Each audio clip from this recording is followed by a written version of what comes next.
You're listening to the Smart Policy Podcast, a production of the University of Tennessee's Institute for Public Service.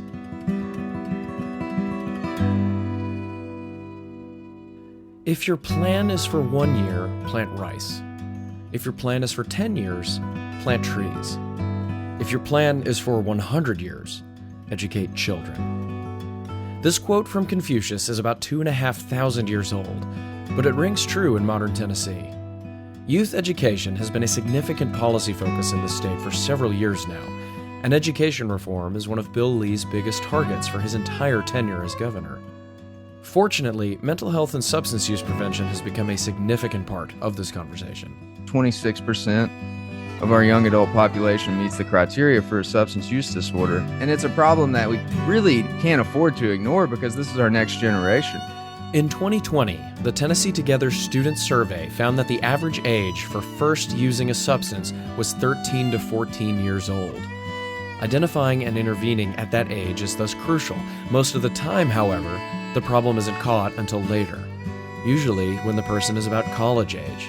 What I've found is that if a student's going to drop out of college due to substance use, it's most likely going to be late in their second term or second year and into their third year. And that, to me, lends itself to an alcohol use disorder because alcohol use can be a insidious and slow-growing issue, right? My guest this month is Nathan Payne, Director of Collegiate Recovery at the Tennessee Department of Mental Health and Substance Abuse Services.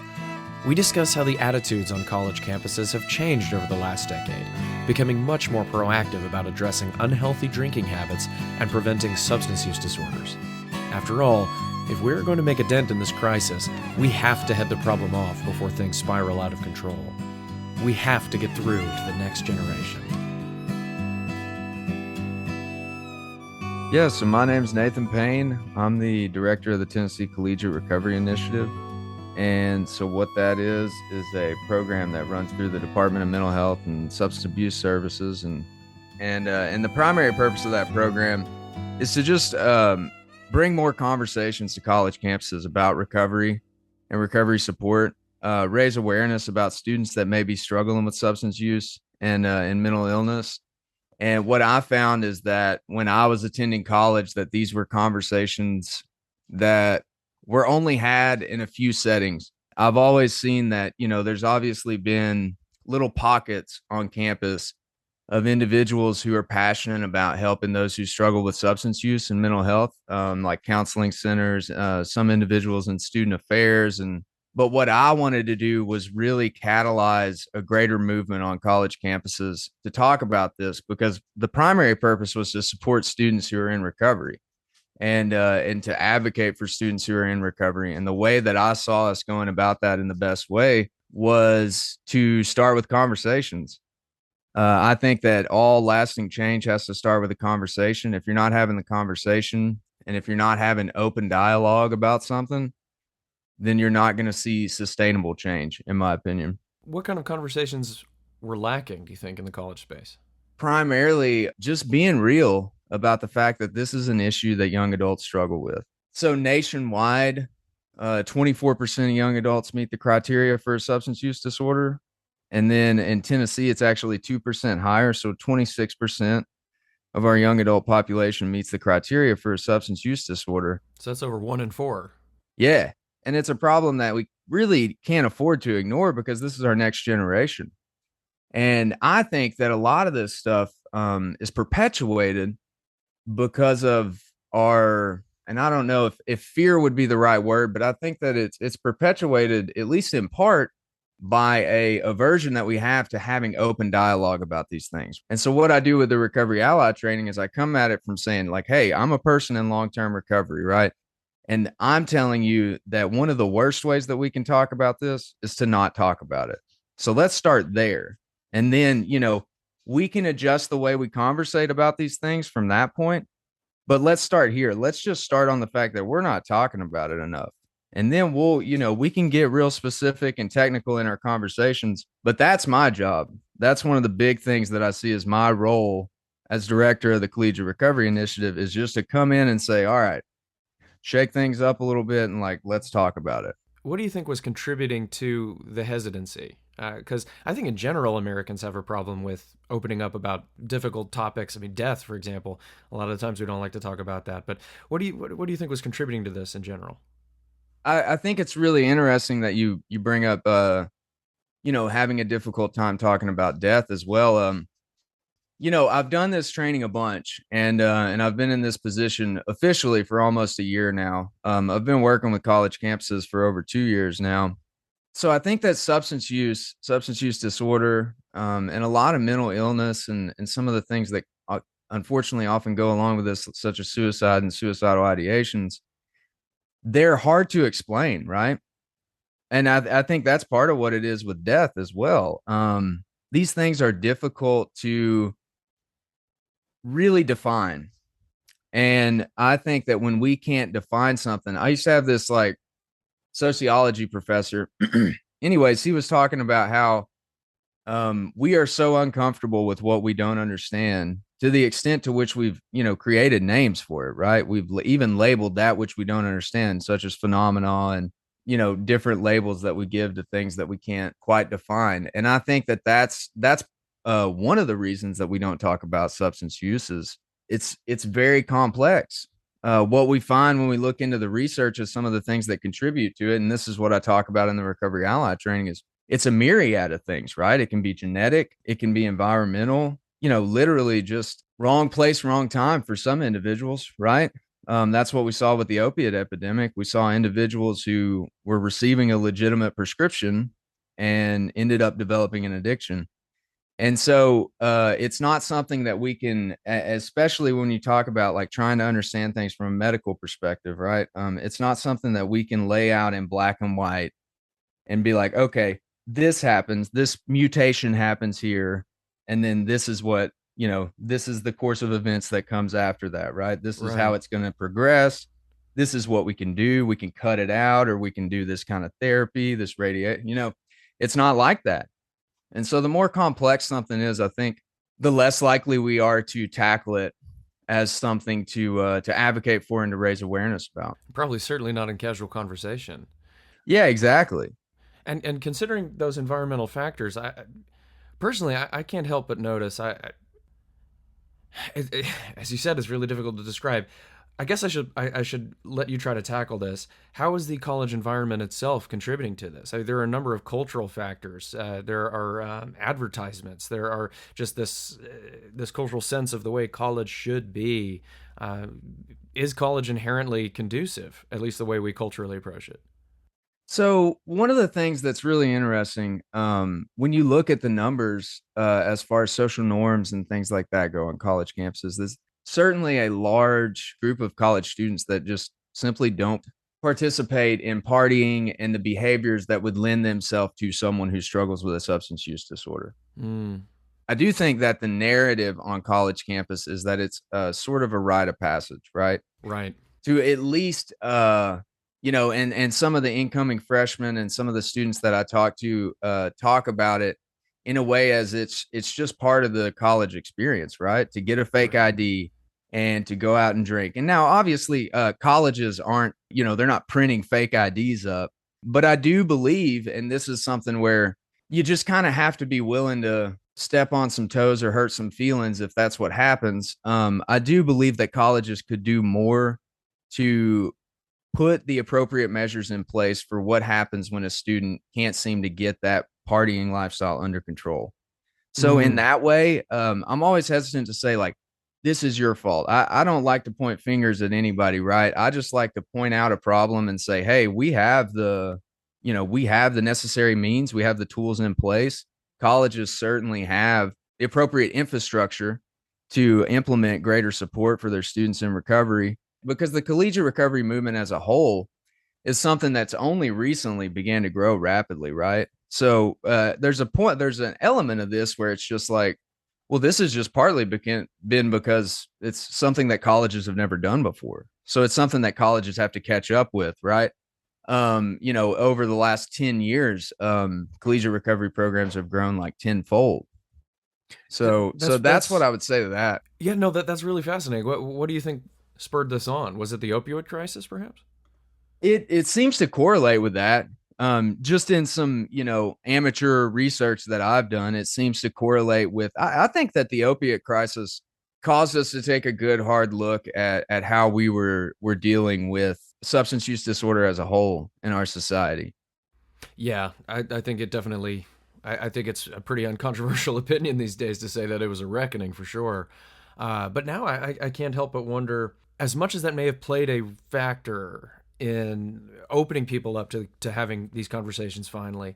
What's interesting, just looking at the aggregate data, I do see that amongst the younger generations who are just now in college, opioid use is way down. There's a lot of concern and fear, justifiable fear. They're listening to the warnings. They know that pills can be contaminated with fentanyl and stuff like that. But at the same time, I understand the Collegiate Recovery Ambassador Program at UT, and we'll talk about this, found in some of their surveys of college students that alcohol was seen as a bigger concern among students as opposed to what we might call the more traditional hard drugs.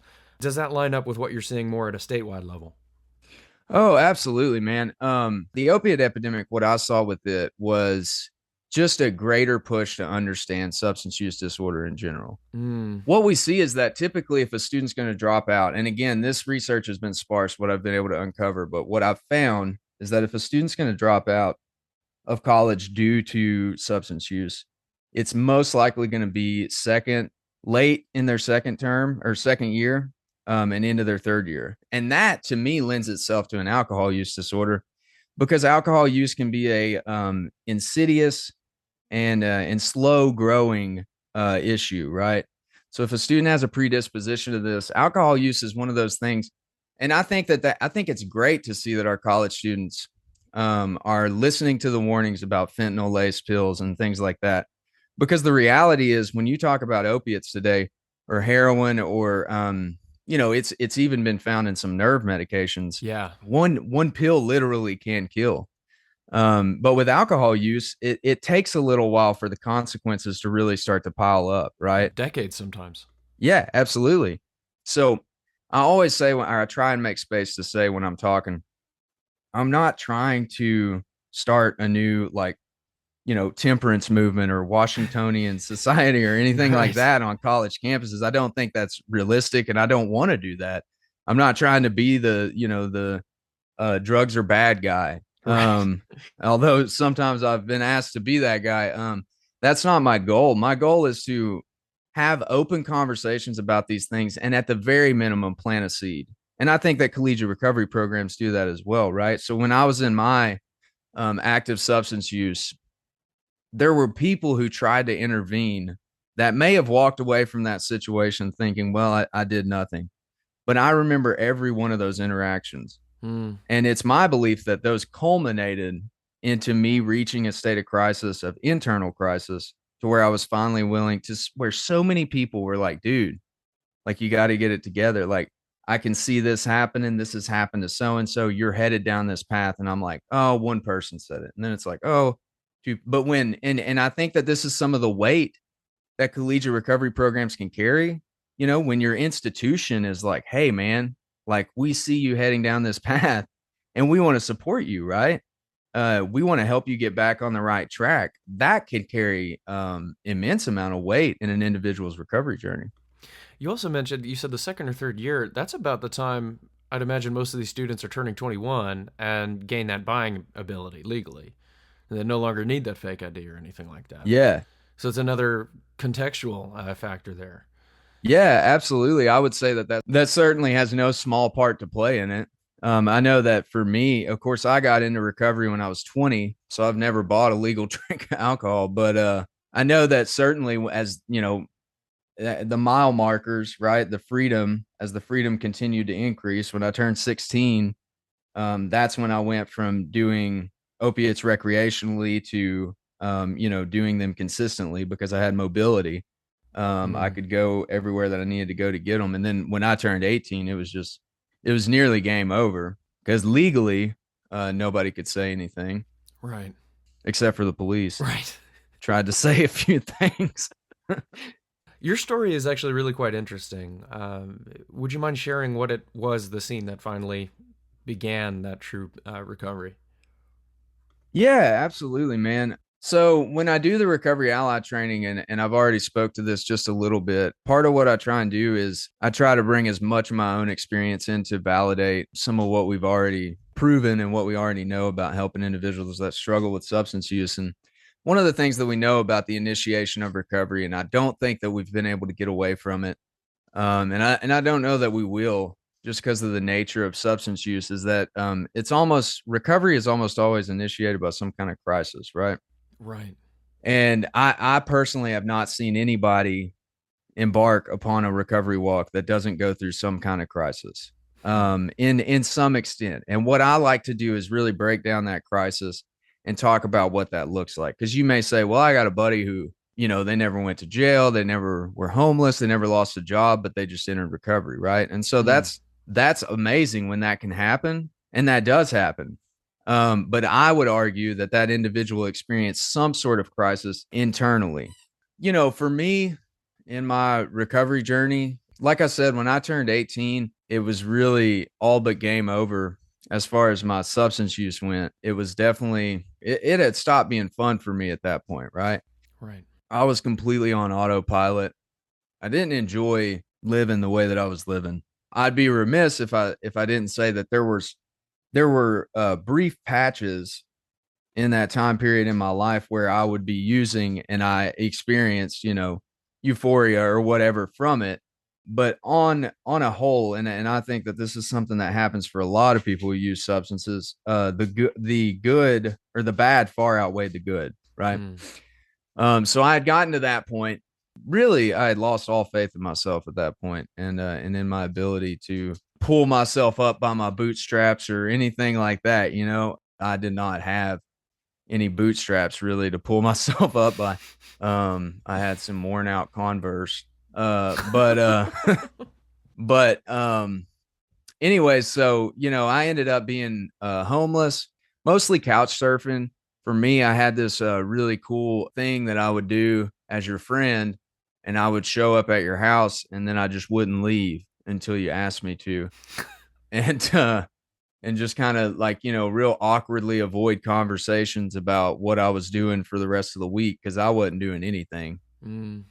And so I was hopefully sleeping on your couch. But so I would couch surf, and I lived out of a Chevy Tracker for a little bit, which is a really small vehicle to live in, and ended up getting put in jail for a little bit of time. Around Christmas time, I got picked up. I was doing that thing where I was couch surfing, and there was a knock on the door, and they were like, "Yeah, is James Payne here?" Which is my legal name.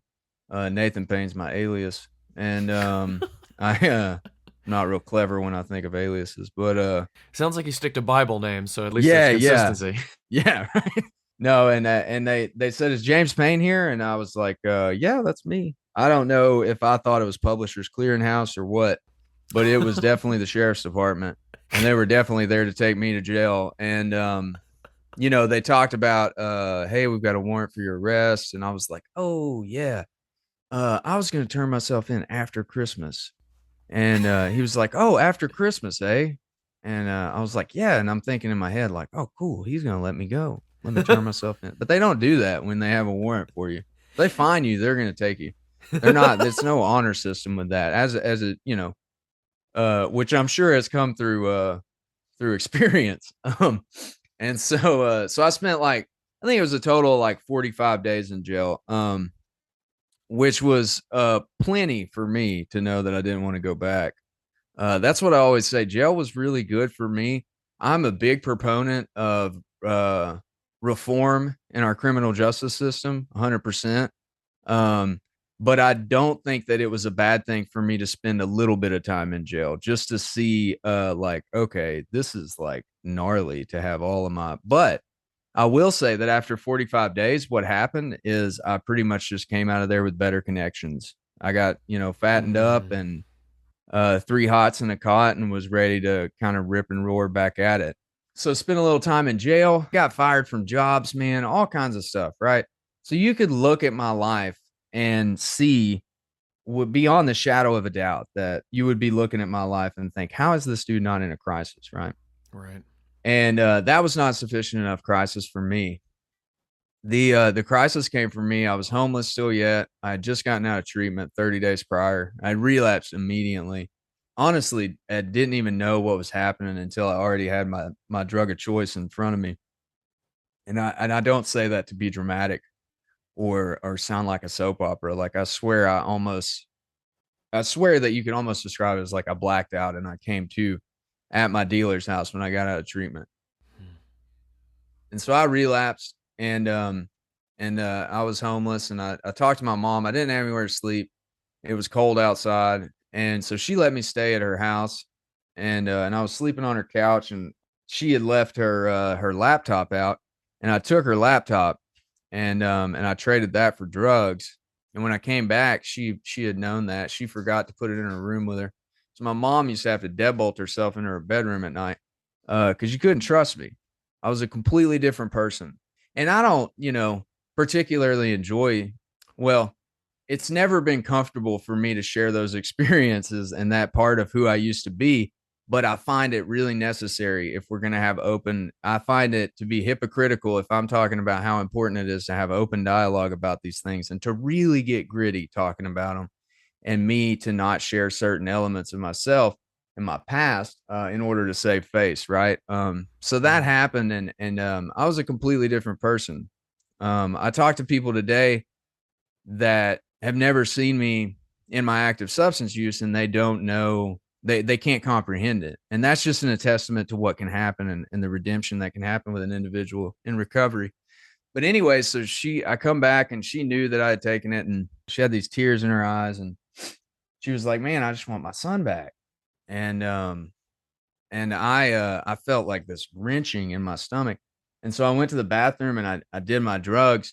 And for some reason, they didn't work, right? They didn't numb out any feelings. And so I got on my knees and I wasn't a particularly religious person at the time. And I got on my knees and I asked whatever's out there to kill me or help me. And it felt like that prayer went up and hit the ceiling and came back down and hit me square between the eyes. And I called my probation officer the next day and I told him that I needed to go to jail, that it was the only thing that I had ever done. I'd been to treatment at that time 3 times, and I asked him to send me to jail because I couldn't stop doing what I was doing, and I hated myself, and I hated what I was doing to my family, and I wanted to stop, but I couldn't. I made so many promises to everybody in my life, and so many promises to myself, and I broke every one of them.